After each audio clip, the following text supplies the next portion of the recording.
Hi, everyone, and welcome. Today we are here for Supercharge, your next product launch. I'm so excited for the panel of experts that we have gathered for this webinar. We were talking before we clicked start, and it's such a diverse background and expertise here. There's so much knowledge on this panel that it's ridiculous. So before I do intros while everyone is joining, I want to ask where everyone is joining from. Are we all over the place? Are we traveling? I'm joining a little bit outside of Atlanta. I'm in the suburbs. And what about you, Kanan? Well, I am traveling. This is a little beach week for my family, and I'm down. I'm literally in the town on the Jersey Shore where the show was filmed. So, to give you an idea of what my week is going to be like after this. It sounds like it'll be a good week. Me and my 6-year-old and my 10-year-old are going to hit the clubs with Snooki and the gang. What about you, Vanessa? I'm traveling too. I'm right now in Vegas in a hotel room, like having the webinar. I'm here for ASD and the IRC, the Independent Retail Conference. And I was speaking there. So I'll be here until tomorrow. And yeah. I'm the first one not on travel. Sebastian here. I'm greeting you from Munich in Germany. I guess you know where that is, across the big pond and somewhere down south, closer to the Alps. I'm so jealous of what I hear here right now, what kind of lovely places you're in, what kind of lovely weather you have. It feels like deep fall over here in Germany, and I'd switch anytime I could. Definitely a fan of deep fall. That sounds like my perfect all the time weather. So maybe we'll work out a trade one day. Well, we're just weeks away from the big event, Oktoberfest, right? That was what I was about to say. That's probably the positive thing about it. Oktoberfest is happening the first time this year again. There you go. So there's a light at the end of the tunnel for you. That's good. And now one other little intro question that I like to ask. I'm a big reader.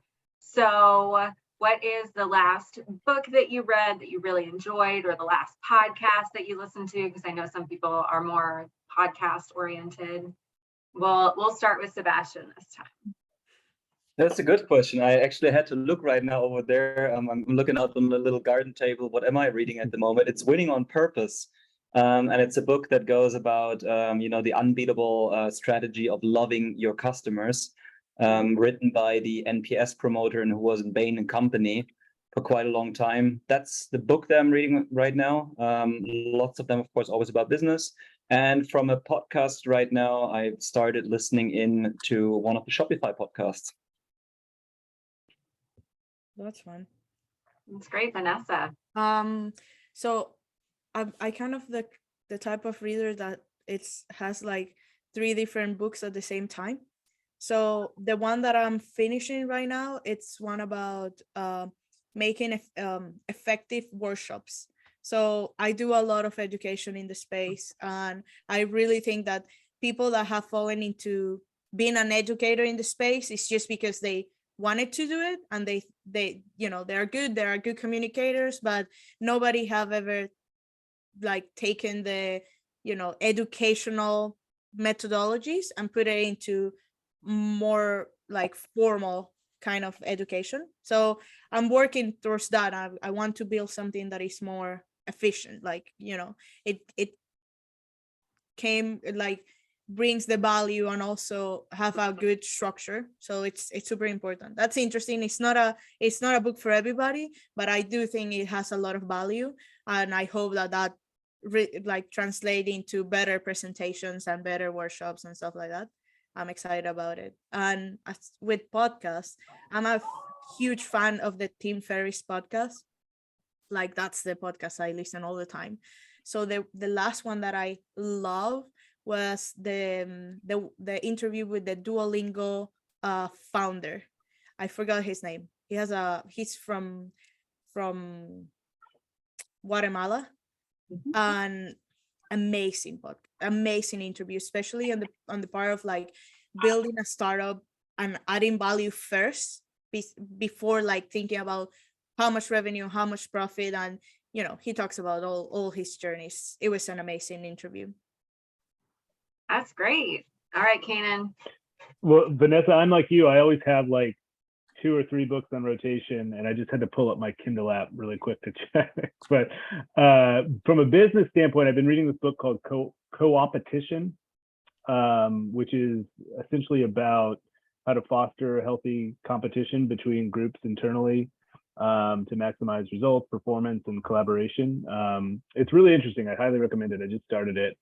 And then on the nonfiction side, I'm reading a book called Istanbul. It's by, let me see, I think it's by Thomas Madden, which is really fascinating. It's like the global, or like the history of Istanbul from its early founding days up through today. It's really fascinating.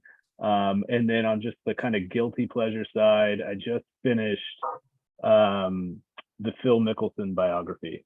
I'm not a golfer really, but I find this kind of tell-all athlete biographies always fun summer reads.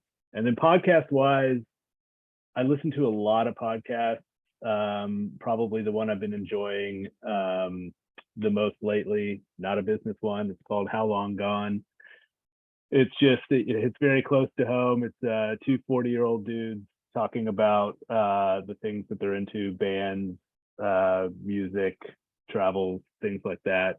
And they're kind of hipster guys. One's in New York, one's in LA. And aspirational for me as a 40-year-old guy to think that I'm hip and cool and still into interesting stuff as well. I really like that one. But you're getting there. You're in Jersey Shore. Yeah, I mean, not necessarily the hippest place in the world, I'd say, but it is only 2 hours from where I live, so that's why that's why we're here now. I think that's great. I'm breaking the mold a little bit. I'm a big fiction reader, especially during the summer. So reading a book called The Family Game by Catherine Steadman. It comes out later this year. And then an anonymous girl. I always say their names wrong, but it's a pair. It's Greer Hendricks and Sarah Pekanen. But business-wise, I do read some nonfiction, and I'm a huge fan of Brené Brown. Dare to Lead, of course, is my favorite. And then I'm working my way through Atlas of the Heart, but it's pretty dense. It is essentially a book just about emotions, how we react to them, the differences between, there's one chapter that was the difference between jealousy and envy, and the core of those, people use them interchangeably so often. And so it's just really interesting to know these emotions. You can apply them to business, you apply them to your personal relationships. So it's been interesting. I'm also not a podcast listener. I get distracted too easily. And so, that's probably, it was terrible that I asked that question and then didn't have an answer to it.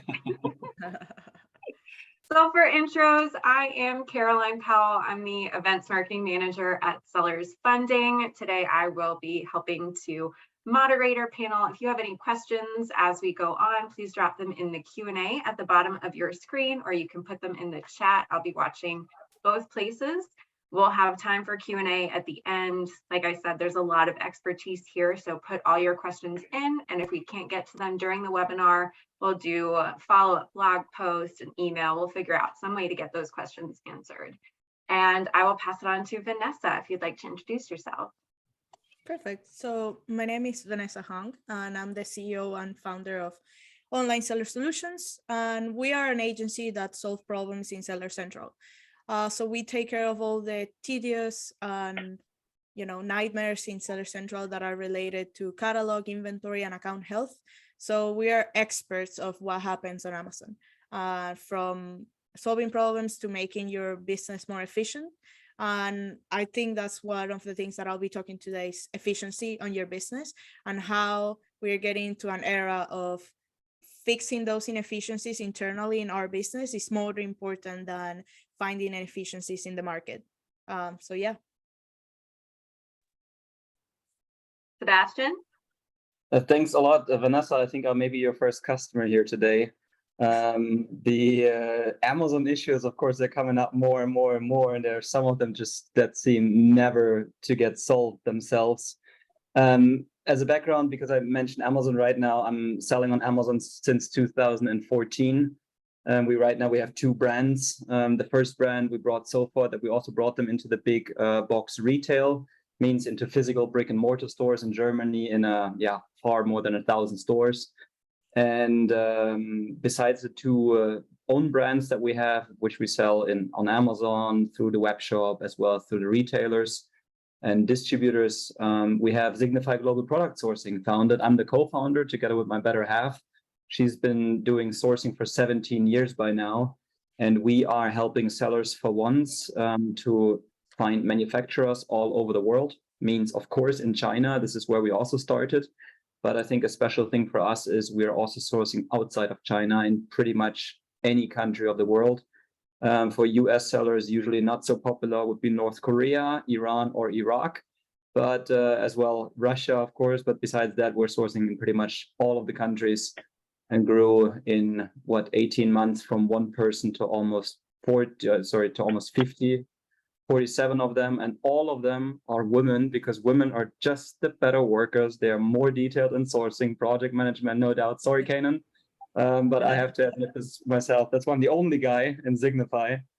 But at the same time, we also help our customers, specifically for bestsellers or good selling products, to find new manufacturers, negotiate better prices, and quite often literally save millions of dollars in better sourcing.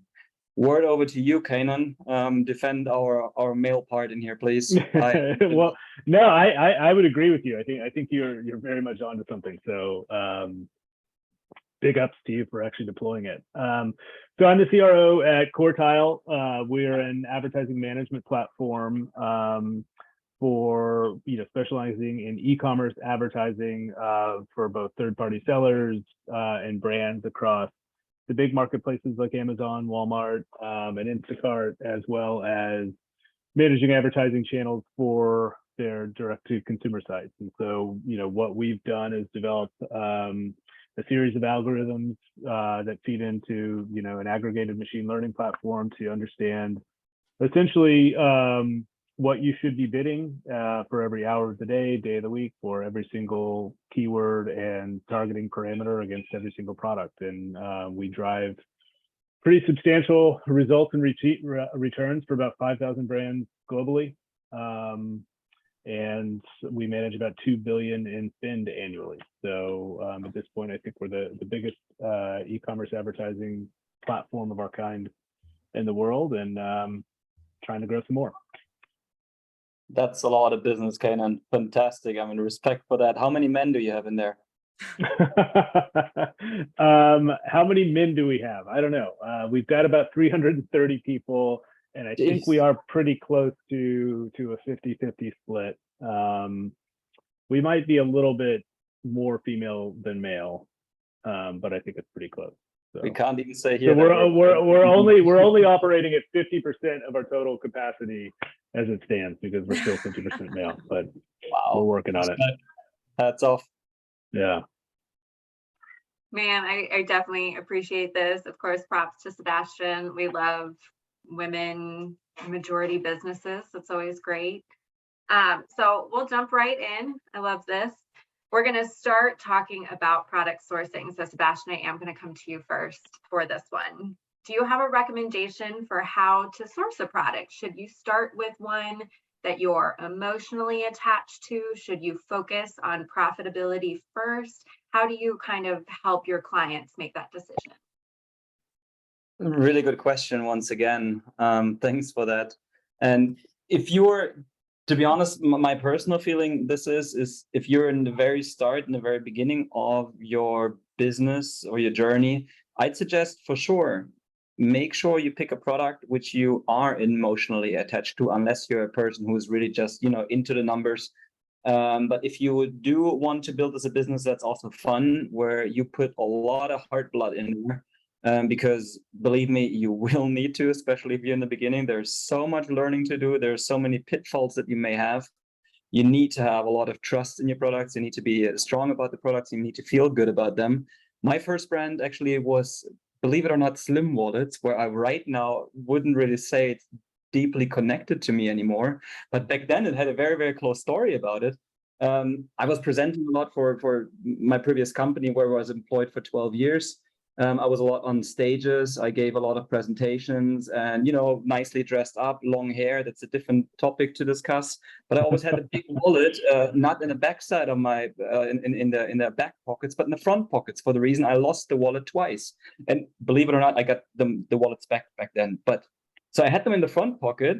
And there was a big bump and it just looked awkward. I mean, you're standing there in front of a couple hundred people or only a couple tens of people. You give a presentation, nice suit, and you have this weird bump in the front of your pockets.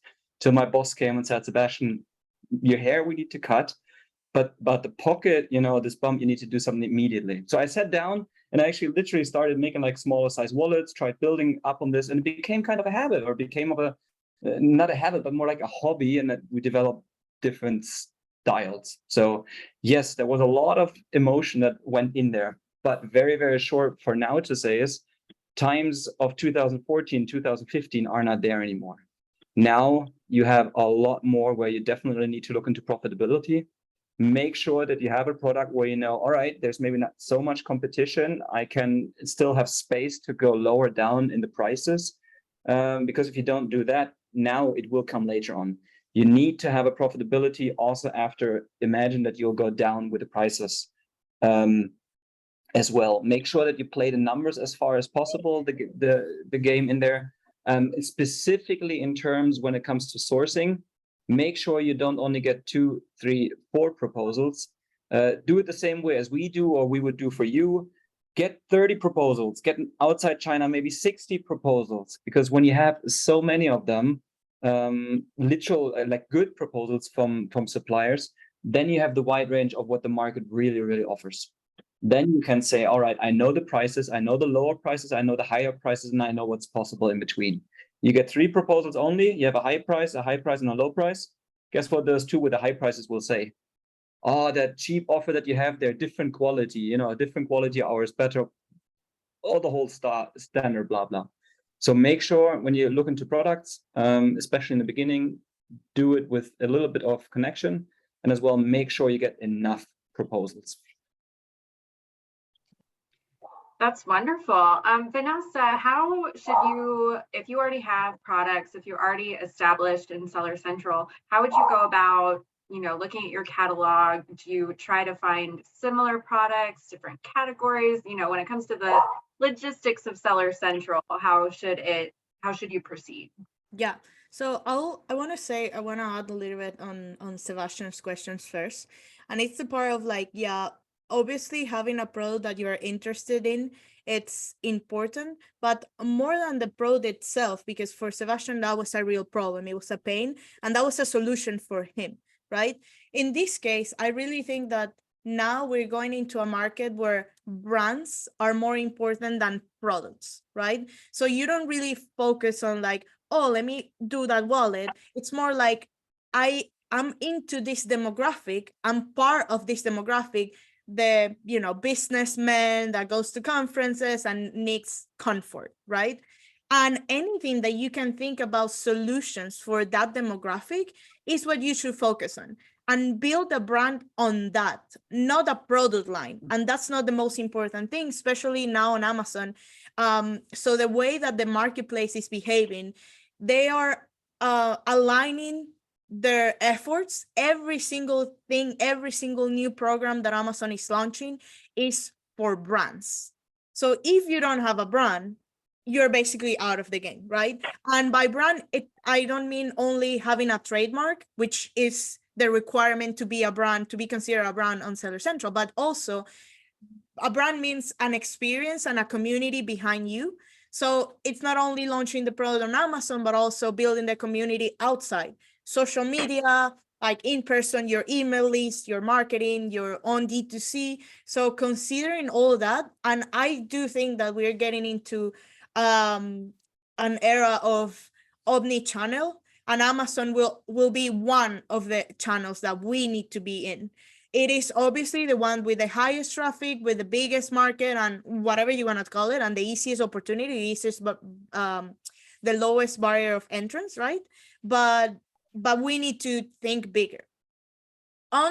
When you are aligned that way, when you're like, I'm a brand and I have this experience, there is where you start creating products or expanding your product line to see what fits in your brand. And one of the things, so I was in Austin on a conference, BDSS, like last week.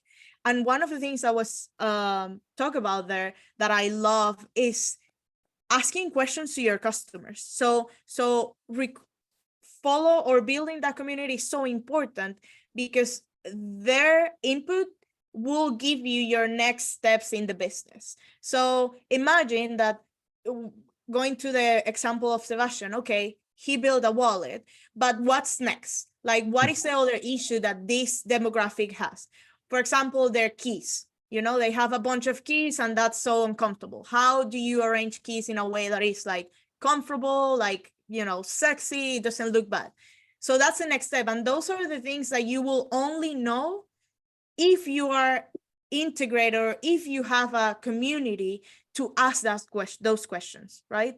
That's You a start, really yeah, you start Sorry. building that list. You start asking your customers what's, you know, what do they need? And so in the mainstream of Amazon advice, those ideas are coming from reading your reviews and reading your competitors' reviews. That's a classic example.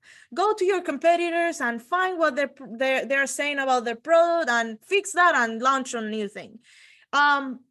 Yeah, it works, but when you get it and when you feed that information from your own customer or from that demographic that it's your potential customer, you still don't have it, but you follow on social media, you follow on Reddit. Actually, Reddit is one of the biggest places to find those pain points because that people that have the same interests aggregate together, right? So you go to a group on Reddit of businessmen that travel a lot, right? And they go like, oh, hotels checking is a nightmare, cars is a pain, I need a suit that it doesn't wrinkle. So now that you are like, oh, will a suit that doesn't wrinkle fit in my brand, right? And that's your idea. So it's not about the product itself, it's about the experience. And when you build the brand, you will be able to navigate through the pricing war that happens on Amazon and through all the things. Because if I'm attached to the brand, if I'm that person in that demographic, I will definitely go for that solution rather than the cheapest one from, you know, China that I don't really know about the quality and that doesn't give me any value besides just the product itself. So that's my recommendation. And one other thing that I'll mention about efficiency that I've seen a lot, and this happens all the time, and especially right now where we are seeing the trend of COVID going down and the market is not as hot as it was like in 2020 and 2021, is numbers. So sellers were like blind and amazed by the boom that happened in 2020 and 2021. But they were not counting the little pennies and they were not maximizing efficiency there. So the approach that we are, and I'm teaching right now, it's like go back to the very beginning, basic principles, and find out what are your real costs of everything.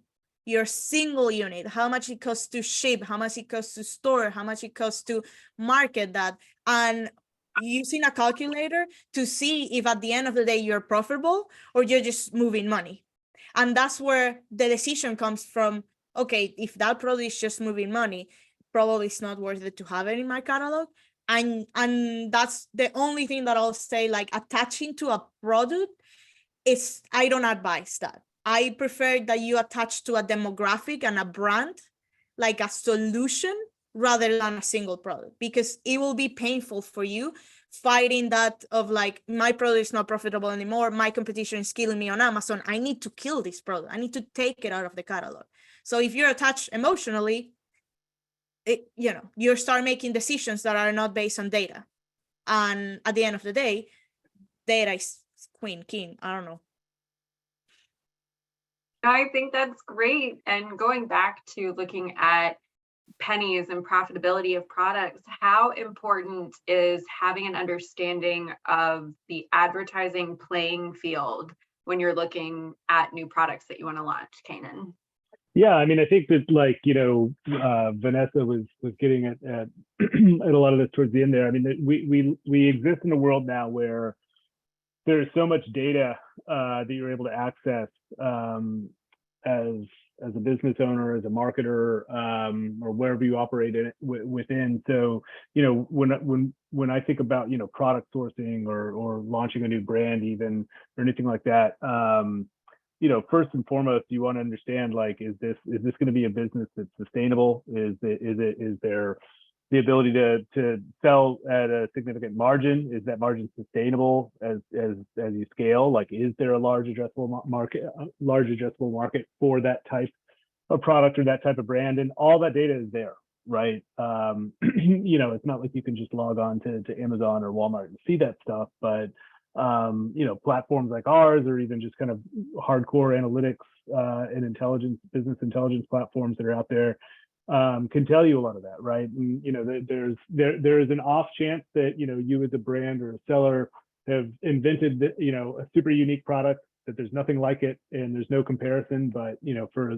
99.99% of everybody else in the world, like, there's a pretty similar comp, whether it's it's not going to be the same exact thing, but you'll understand, all right, in this category, on a monthly basis, what's the addressable market for this, right? What are the average price points relative to how I can source and manufacture and invest in advertising around this, and all that stuff is there and very easy to access, right? So we work with a lot of big brands and also big third-party sellers, right? So we see both sides of it, and there's extensive research that goes into the branding side and just kind of like the third-party seller side, but we see it all the time. And the most successful ones are those that are able to kind of go in and understand, all right, what's a high demand, high margin area, what are the types of products that I can introduce that are going to be have a unique kind of sales proposition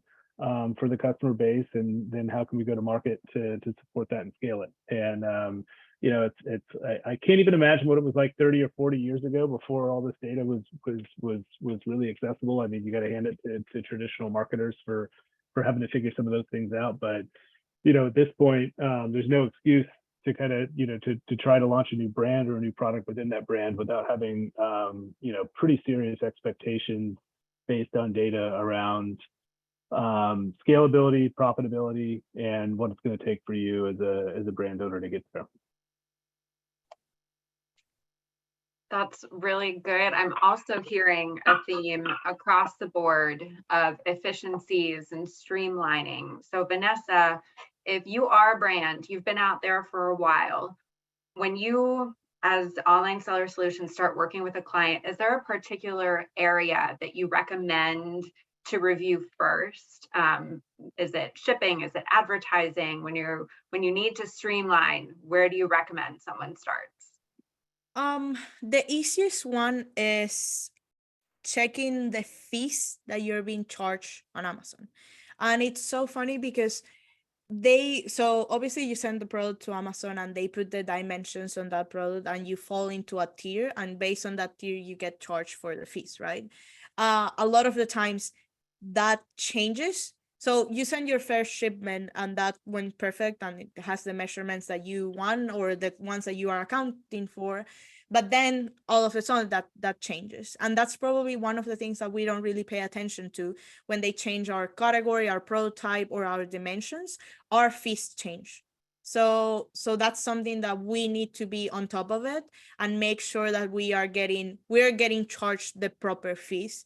That's what the first thing we do, like checking out if everything is aligned. If that's not aligned, you can request reimbursements up to 9 months in the past for that kind of mistakes. And the other thing, so one of my, the one that I'm seeing that it impacts the most in a lot of sellers that are been selling for a while, it's the logistics and inventory side. So And this requires a little bit more of work and probably changing some processes that you have in your business, not necessarily related to Seller Central, but the way you pack and ship your products make the huge difference. So this is the example. I have a client, they sell products and they ship it in boxes that are 20, 20, and 20. That's the size of the box. That's basically the size that you go to UPS or Home Depot and you buy that size. That's the standard thing. And based on that box, they arrange the pallet and put it together, and they send it like that. But then we raise the question of like, what if we have different sizes? Can we maximize the amount of units that we can fit in a pallet, right? So now and this is a free tool that is in out there. You can go, it's in SoStock. So SoStock have a tool called the carton calculator. So basically what they ask you is the units or the dimensions of your product and the dimensions of the pallet that you want to use and the amount of units that you want to ship. So this calculator and algorithm will tell you exactly what's the size of the box or the carton that you need to use to maximize space. So we have seen like changes, like drastic changes on the fees and the fulfillment, like the shipping fees that our clients were having before. They were using just the standard, just the status quo, like you don't sometimes in their own processes, in their own warehouses, they didn't question the size of the box. They're like, yeah, this is what we have, this is what we're working with. But the software changes the dimensions, and most of the times are like tailored dimensions. These are not boxes that you can go to UPS or Home Depot and buy, right? You need to make them. But with this, I've seen thousands of dollars being saved just by rearranging your shipments. So in the scenario of my client, they were sending every month about 40 pallets of inventory because they had these big boxes, right? When we did the like optimization, let's call it, they were sending just 13. So you are like, wait a minute, what? And that's basically because they were filling in more in the pallet. They were putting more units in a pallet, and that basically the saving in cost of like prepping, fulfillment, shipping, and storage fees on Amazon, it was drastically changed. So that's the second thing that I'll see, like when I go into a business, is like, okay, tell me what are your dimensions. Let's run it through this calculator that is out there, that is free. You can even use your own model if you have the technology for it. But since this tool is there, you just plug in the numbers and they will tell you what's the packing list, what's the amount of pallets, what's the units, everything. Do you offer this by any chance as a software? Do you have this in online seller solutions? Like, Yeah. checking what Amazon does? It's through what part? SoStocked, right? So yeah, let me just put in the link. Perfect. So it's people very have small world. If you guys tuned into our most recent webinar, we had a representative from Carbon 6 who had recently acquired SoStocked. So definitely a great service. I'm so glad Vanessa brought it up, and we'll drop it into the chat here while she's pulling that link up. Yeah. While she's doing that, and she's raised all these amazing points, do you guys have any, Sebastian or Kanan, any recommendations of where you might start optimizing and streamlining kind of all the back end things? I'll just pop ahead because I see Kanan still has the microphone muted. No, I had my microphone muted because my 10-year-old just came in and was asking me a question. Vanessa, great points, really, really good points. Like you here, I myself am interested because I also noticed this, of course, very well that Amazon every now and then, especially, when it comes to small and light, and you just get angry and you can't really check all of the units for all of your products, depending on how many you have, if it's constantly right, if they're charging the right thing, if they owe you anything. I think in Germany, it's not possible yet that they charge you back like for 9 months. They will just laugh at you. But I mean, even for 3 months or 6 months, that would be very well worth the effort. I'll definitely have a look into this. One of the things that I would definitely focus on streamlining is to focus on revenue generating activities. There are several principles out there, also tons of books about this to explain, I mean, focus on the things that really matter in terms of bringing you more revenue and or of course more profit. I see this from my own example for the last years. I've been so much, and before listening to anybody and exchanging ideas with others about how to optimize Amazon, I've been adjusting so many small things and changing the picture here a little bit and doing something there and putting this keyword still in the bullet points, or exchanging something in the back end keywords, moving the title back and forth, putting it in a new category just to learn after years. Like, Sebastian, what the hell have you done with all the time? I mean, it didn't really move the needle. The things that will move the needle once you kind of give up, or you say, hey, you know what, why not just leave it the way it runs, try to optimize it, of course, with PPC and so on, but focus on other things. And that could be find, for me, one of the ways was not only Amazon, but to find other sales channels as well. Means I'm selling it over my webpage, I'm selling it over into the big box retail, I'm selling it on other platforms, I'm selling it into online retail or web shops, and I'm selling it to distributors, for example. While at the same time, once you have all those channels open, a great other way is, of course, bring new products. Because if one product, for example, generates 30,000, 100,000, 200,000 per month, and you try to optimize and tweak it, and you put so much effort in there to say, I'm squeezing another 10% out of it, well, maybe you get the 220K per month. But if you bring another one or two products, maybe you'll bring another 200 or 500K per month. And all of the other things, I think this, for me, was one of the toughest lessons to learn, is to say, give things away. Let others who are specialists in their topic and can prove that they do good work, like, for example, PPC. I gave my PPC away, even though 3 SEO PPC agencies did not bring better results than I brought. At the same time, I have a lot more time for myself to work on other topics. Image makers, I've been doing the first 6 years like images myself, and believe me, they're crap. I mean, there are people out there who are just a lot better at that. Yes, you pay the money. Yes, it may cost, depending on, I don't know what's it in the US, whether it's $500, $1,000, $2,000 or $3,000 for a set of images. But of course, you'll sell more. You have pattern breaks in your images and so on. And this may just simply help scoring up higher. PPC, the logistics, of course, you don't want to do FBM. You're starting with FBA most of the times directly, or FBM. You get an outside fulfiller who does all of those things. So try to automate, outsource, and hire for the rest. Of course, sourcing is also one of the things which is necessary to do for a business, but I myself also quite quickly gave it away to my better half, who took those things on so I could focus on selling and marketing. So look at what you're good at, look at what you want to focus on, for example, growing your business, and try to automate the rest. Let others do it. And additional goals, very often what more and more people wake up to is to say, again, once you have great sellers, you could start working, you find the same product again from a different supplier, you put it as a second child under the same parent, so that you can make sure in case something goes wrong with the new product that you can just switch over to the old one or get rid of the other stock. But you're still collecting the same amount of reviews under the same parent. Is it fully legal? Well, it's a gray area, but that's a way, of course, combining products.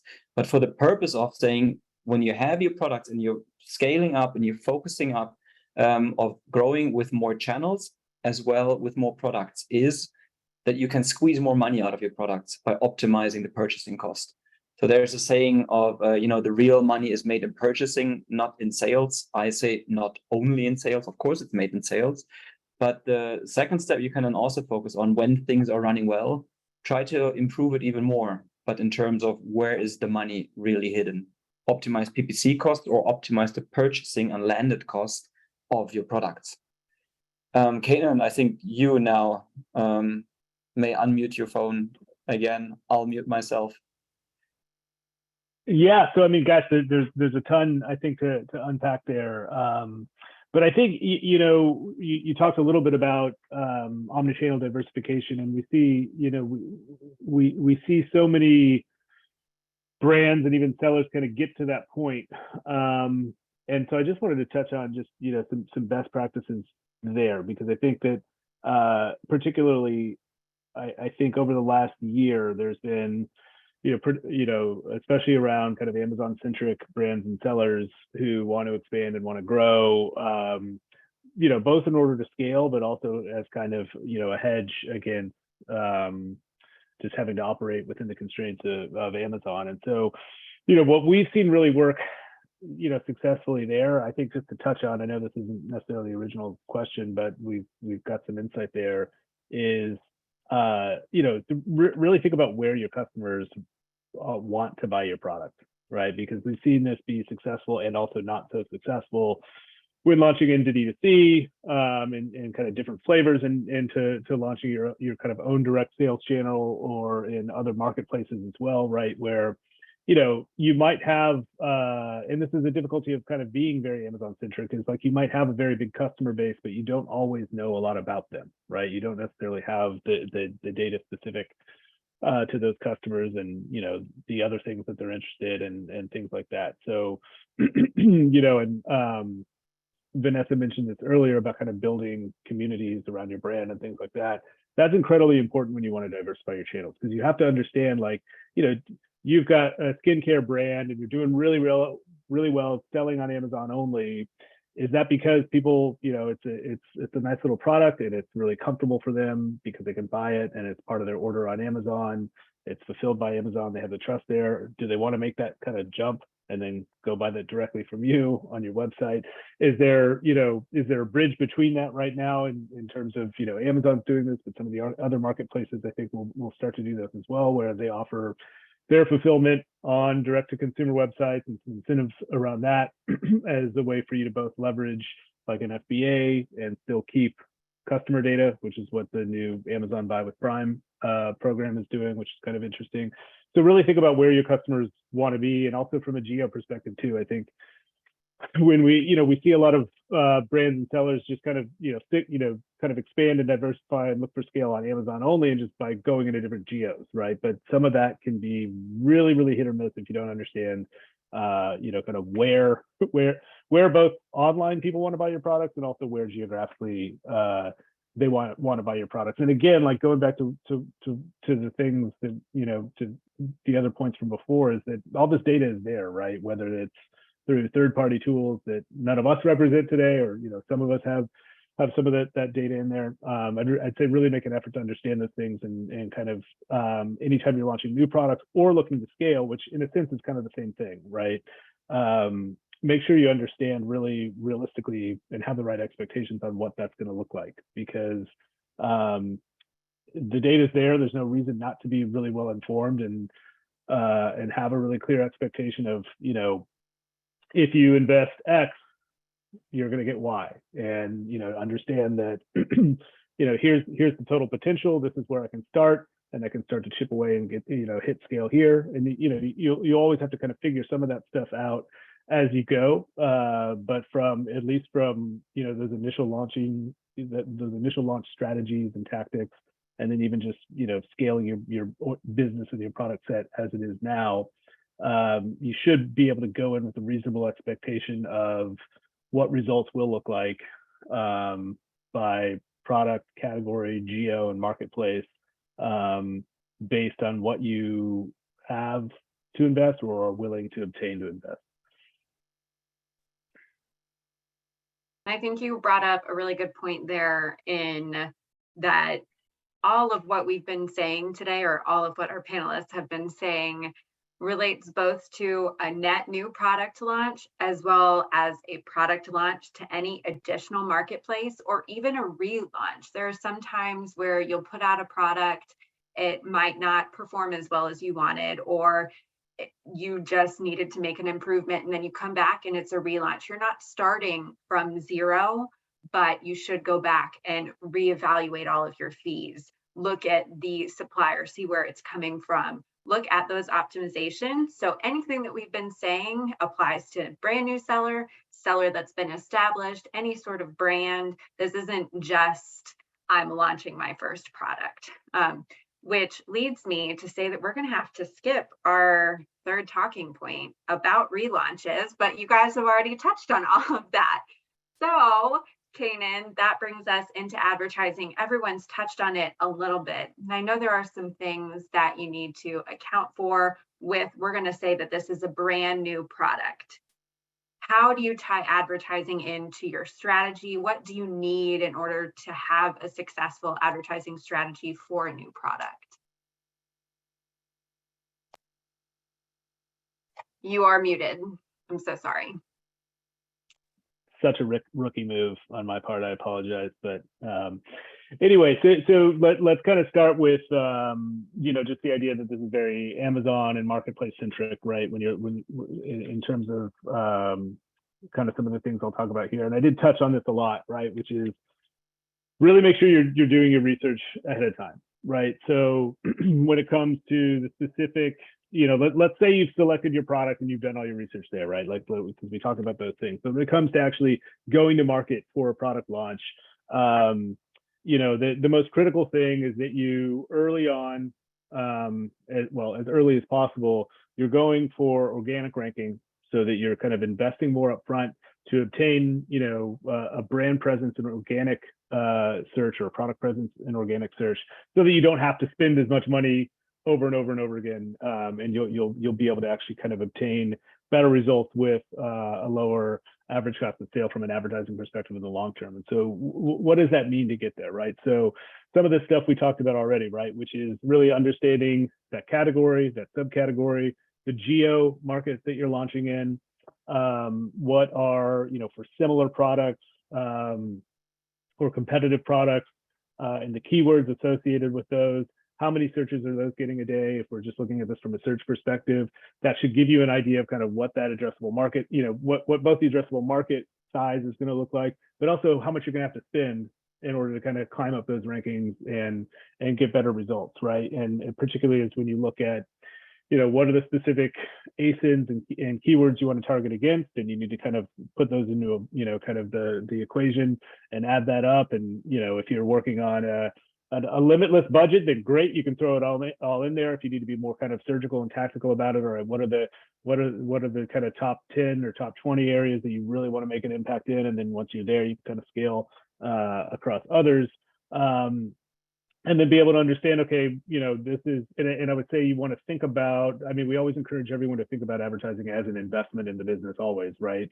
But this is certainly a longer term investment when you're doing a product launch, right? Because you're going to have to overspend, as a default, 250% of what you probably normally would to run at a profitable level, right? So you're going to be in the red for a period of time in order to obtain that rank. But once you're up there, you'll be able to spend less on advertising to get more, and you're also going to see a big lift in organic sales, right? So I think understanding those things and kind of calculating how much you're going to have to invest and for how long in order to obtain that rank that you want to kind of go on and have be able to lower and lower your ACoS relative to your ad spend. The other thing is too, is we're talking about search right now, but even, within Amazon only, look at some of the other channels, particularly if you have, if you have additional resources from a budgeting perspective, and even if you don't, certainly with companies like Sellers Funding, there's ways to kind of get that investment. But looking at DSP capabilities now, I think that for years, and part of this is Amazon's fault, certainly, but the perception of the Amazon DSP is that it's really for big branding efforts, for buying CTV and streaming video spots, but it's actually a very, very powerful performance tool, particularly where with regards to targeting audiences, both that are going to be receptive to these products or that are buying competing products, right?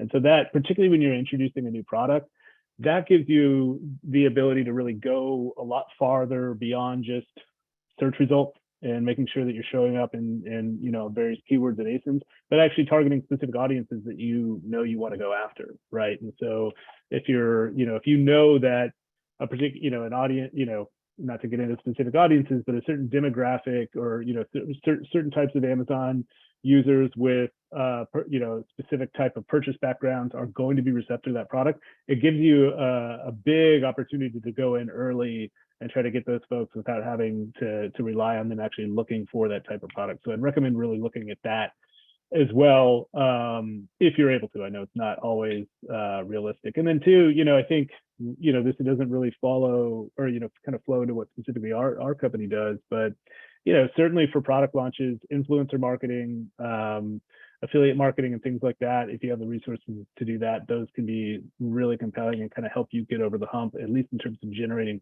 traffic back to the product pages, into the storefront if you have it as well, to drive sales. Because what you're always trying to do is just, essentially get to that organic ranking where, you have kind of the clout to be able to get a little bit more efficient, and more refined in driving margin to those specific products overall.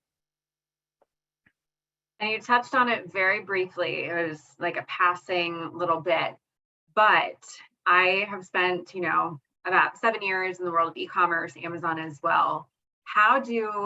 And anyone can answer this one, how do reviews factor in? How do you get those reviews? And I know we could probably talk for another hour on this, but you mentioned influencers, affiliates, those initial reviews on Amazon. There are so many rules and stipulations about friends and family. And so who wants to tackle this one? I can answer what we're doing right now. So like Amazon took away a couple of programs, and the only one that is left is the buying program. So obviously in the buying program, you need to enroll your product, and the way it works, and this is something, it's so funny because most sellers don't know how it works on the other side as a customer. So when you are a customer that is enrolled in the buying program, meaning that they are selected to give reviews and being part of this program, they will see their Amazon dashboard with a bunch of products, different products, right? And yeah, we give it for free, but they still need to pay for the taxes. So for example, if my product is $100 and they live in a state with a 7% tax, they still need to pay that $7 tax. So it's not completely free for the people that buy it and review it. So take in consideration that when you enroll into a buying program, make sure that the price is low, right? Because that has more, that will give you more chances of buyers saying like, oh, this is a nice deal, let me buy it. Because if you have a high ticket product, they will still need to pay for that tax. And the other thing is that they have a threshold a month, so they cannot spend more than $800 a month in the buying program. And also groceries are not allowed, so they cannot buy groceries, like those things.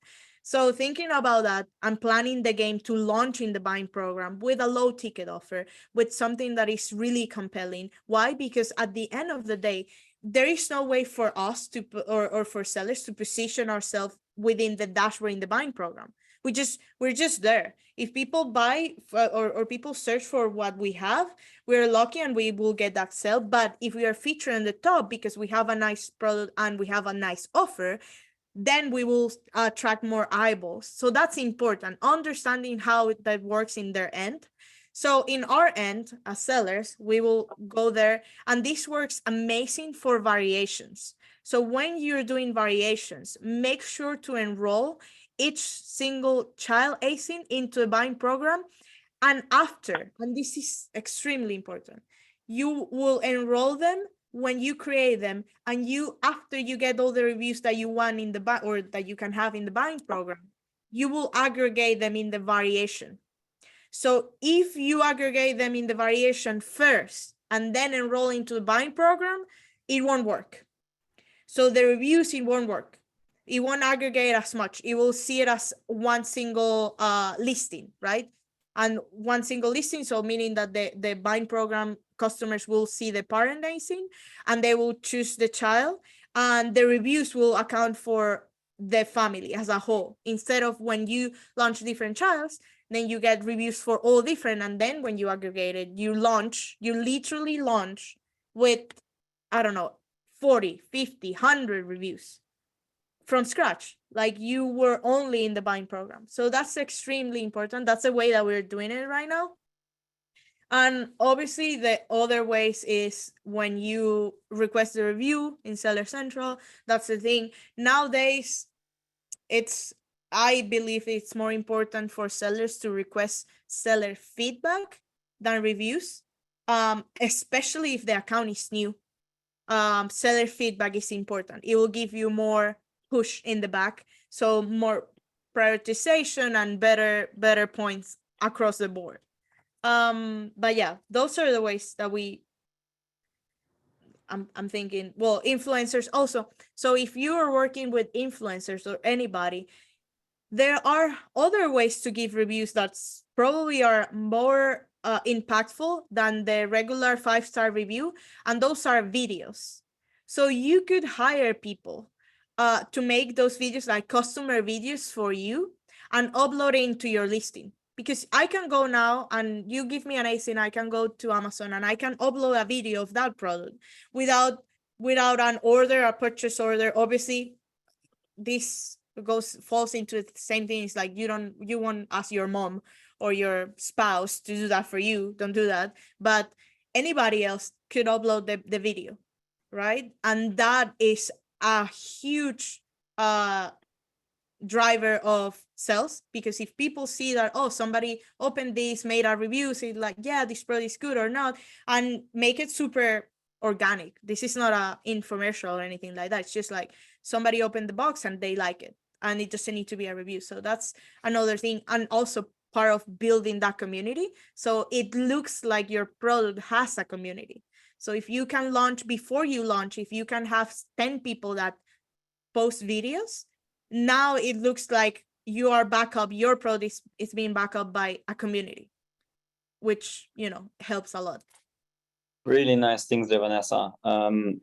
Two more things that I'd like to add in there is maybe for the reason over here in Germany, Europe, we have all those small little countries, we have separate marketplaces. So the strategy with Launch Vine on all of the different children before you merge them under one parent is one really good thing, works well. I mean, imagine you have, let's say, 5 of the ASINs and you get 30 Vine reviews all from each one variation. Then you put them together under one parent. You launch with 150 reviews. This is really awesome. Now, another step could be there. I don't know how it's in the US, how many of them are of you are then selling, in Canada and Mexico. You can repeat, for example, the same process in those countries as well. You go into those marketplaces and do the Vine in there as well.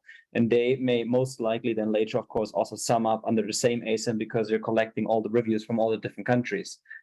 So one thing I'd like to ask you here, guys, after just another point is also, what about if not Vine? Because there's, of course, a little bit of a problem with Vine sometimes. But the second one, when you ask, of course, friends and family, or you ask other sellers, hey guys, do you have anybody in your niche or in your contacts who can give us a review? Ask them for reviews with a picture. And you can even prepare the picture yourself, because watch yourself as a purchaser on Amazon. What are you going to do? I see this in my better half all the time. I'm looking at the products, I'm looking at the reviews, I'm looking at the pictures I'm about to buy. Julia comes in, my better half, and she looks at it and is like, Sebastian, stop. Let's look at the real customer images first, because of course, then you see images from a customer, which are, take them with a phone from a weird angle. So it looks, of course, like a real picture, or you show the real product and you see, hey, this is not a Photoshop image. This is a real image by the customer. And as soon as you get those images, of course, into your reviews, this helps a lot as well, because people look not only for the latest and the newest reviews, but also for the images in there. An issue that I've seen, at least in Germany, the way is we made even videos, or some of our reviews, of course, made videos, uploaded them, and they're shown in the review itself, but not in the gallery images. So that's one of the things I just noticed, like, hey, such a nice video, and it's not showing up because too many new reviews came in. Question regarding the Vine program. I mean, I personally myself, not for every product am I a fan of Vine. Why? My second brand is skincare products. It's more expensive. And, us Germans, when you say people are too lazy to give reviews, us Germans, we're world champions, literally, in complaining. And we're world champions in giving negative reviews. And even Amazon says we're world champions in being the laziest country in the whole of Amazon universe of giving reviews. So for us, getting reviews is such a tedious work. And, you make the one-click reviews. You send the emails out afterwards. I mean, by now there is actually a state that we reach. We already went through additional processes of, you know, after a customer received the product, we made another handwritten letter and sent it to them with, I mean, yes, it was handwritten and printed out. It looked really, really nice. We sent it out to 200 customers just to see a small experiment. How do they react if they afterwards get a personal letter? Nothing. It was like, I don't know, maybe 5 reviews out of 200 handwritten letters. Now, the same thing, another step that is being employed here right now is customers get their product and afterwards they get another letter, but you know what, with another product for free. It doesn't need to be the same product, but it needs to be, for example, when it's skincare for women, let it be, you know, those, ladies help me, what's it called when you take off the makeup, those little pads, you know, to anti-makeup pads or cleaning pads, whatever you call them. They sent them out there to the customers for free and not even ask for a review with the request to think about getting a review. So people over here are that lazy that you need to give such a service in order to give a review. And this also reflects in Vine. Vine, if you have a product where there may be the slightest problem, or a customer may say, oh, that's not a lot of value for the price, or it's too expensive, you will have tons of Vine reviews giving you a 1 or 3-star review. So be aware of Vine can also actually hurt you. And for some of my products, I'm on purpose not taking Vine. But what other solutions do you use in the US as well? Are there any more tricks that the rest of the world should know that we maybe already don't know yet about? Anybody in the audience, of course, also very welcome to put something in.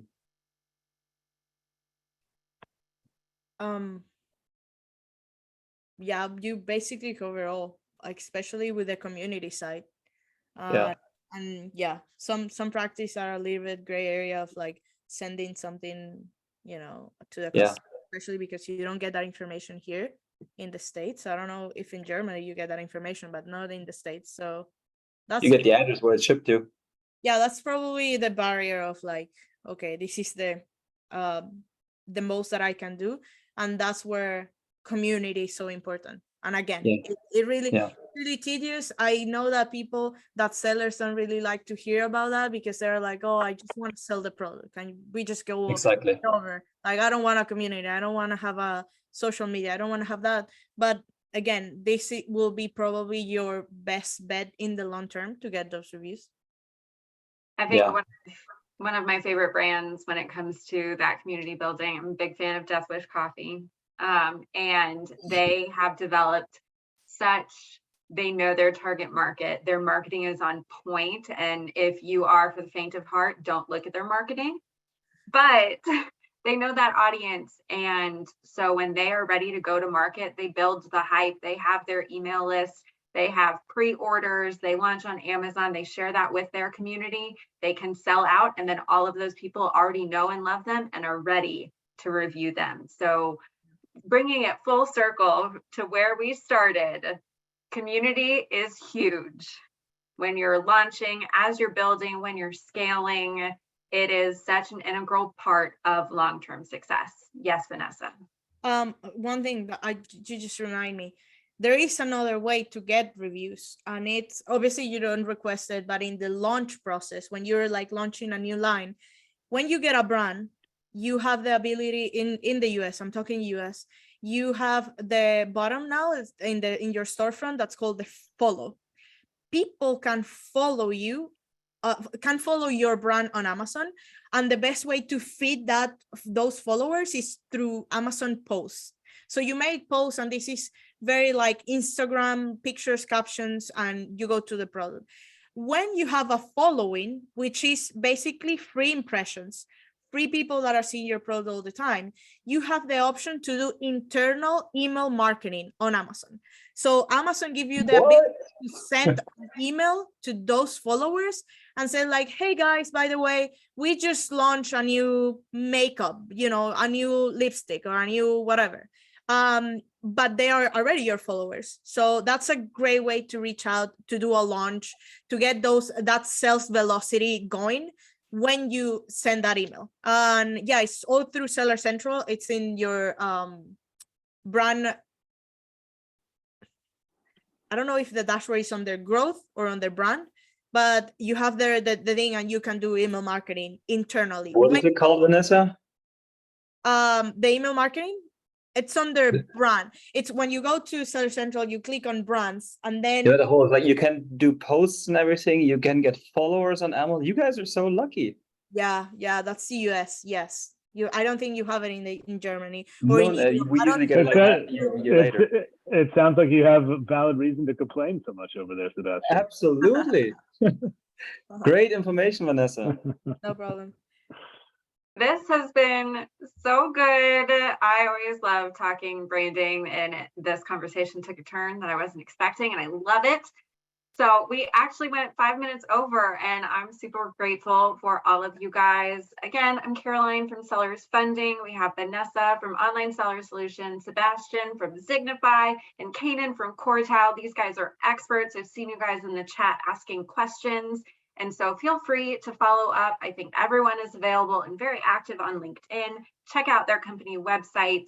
And we are here to help you be successful and supercharge your next product launch. So thank you again for being here today. And I hope everyone has a great rest of your day.